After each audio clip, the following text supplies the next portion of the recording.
Assalamualaikum warahmatullahi wabarakatuh. Waalaikumsalam warahmatullahi wabarakatuh. Sapa kembali bersama Ruang AF 8487. Untuk kali ini pembahasan kita salah satunya saya pernah melihat, mungkin bahkan agak sering lah saya melihat itu ya. Jadi ketika sholat itu seorang bapak sholat bawa anak atau bayi lah, balita. Nah itu kan kita nggak tahu, digendong. Jadi kita nggak tahu kan dia udah sunat atau belum. Mungkin dia pakai pampers. Nah di dalamnya itu apa ada najis atau tidak? Itu sering kita jumpai atau kita lihat. Dan juga bisa terjadi kadang kalau kita lagi sholat itu pada saat seringnya sih lagi sujud itu ditindih sama bayi itu, balita dinaikin sama balita itu dengan yang sama, dia pakai pampers dan kita nggak tahu dalamnya ada najis atau tidak, bahkan mungkin dia belum sunat. Nah tolong dijelaskan masalah fikihnya, apakah itu membatalkan atau seperti apa, Ustaz? Silakan. Bismillahirrahmanirrahim. Qalu subhanaka la ilma lana illa ma 'allamtana innaka antal alimul hakim. Salah satu syarat sahnya sholat itu adalah badan kita, pakaian kita, tempat sholat kita suci dari najis. Itu salah satu syarat sahnya sholat kita. Nah sekarang bagaimana kalau ada seorang yang sholat sambil menggendong bayi? Ya, kita lihat apakah bayi ini ya mengandung najis atau tidak. Gitu.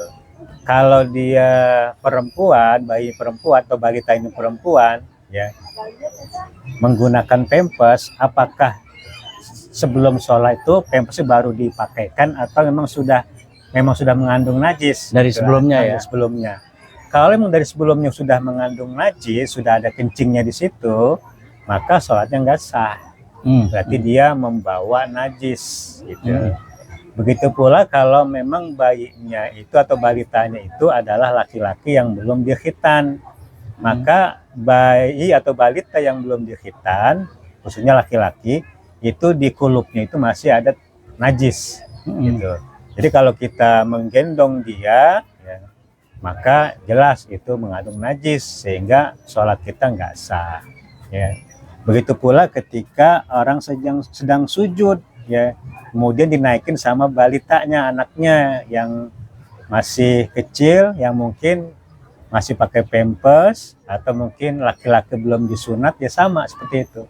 Kecuali kalau memang dia yakin sebelum dia sholat itu anak sudah ya diganti pampers terlebih dahulu, berarti nggak ada najis gitu. Tapi kalau laki-laki umumnya kalau masih balita itu belum disunat biasanya, maka otomatis ketika dia kencing itu di kulupnya itu masih mengandung najis. Lalu ada yang berdalih, dulu Nabi pernah ya dinaikin sama Hasan Hussein. Ya. Kita tahu bahwa adat di Arab itu di Mekah sana itu mereka itu disunat di umur 7 hari, 14 hari atau 21 hari. Beda dengan kita di Indonesia gitu. Balita ya 5 tahun, 6 tahun, 7 tahun baru dikhitan. Bahkan ada yang sampai 10 tahun baru dikhitan. Ya otomatis itu ada najisnya gitu. Jadi kalau kita sholat kemudian menanggung najis, nah itu tidak sah sholat kita. Baiknya dihindari lah ya. Hindari. Tapi kalau cuma nempel doang nggak apa-apa. Kita lagi sholat nih, ya, kemudian ada anak kita yang pakai pampers, jelas pampersnya ada najis, kemudian ya bersandar ke kita, ya, nah kita nggak apa-apa, ya nggak apa-apa. Paling kita berusaha menghindar, gitu, menghindar saja, gitu, ya. Karena kita tidak mengandung atau tidak membawa najis. Lain halnya kalau memang dia dipangku, dia digendong, dia gendotan dengan kita, ada najisnya, maka itu tidak sah sholatnya.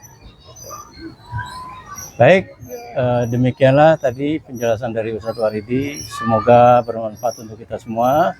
Billahi taufiq wal hidayah. Wassalamualaikum warahmatullahi wabarakatuh. Waalaikumsalam warahmatullahi wabarakatuh.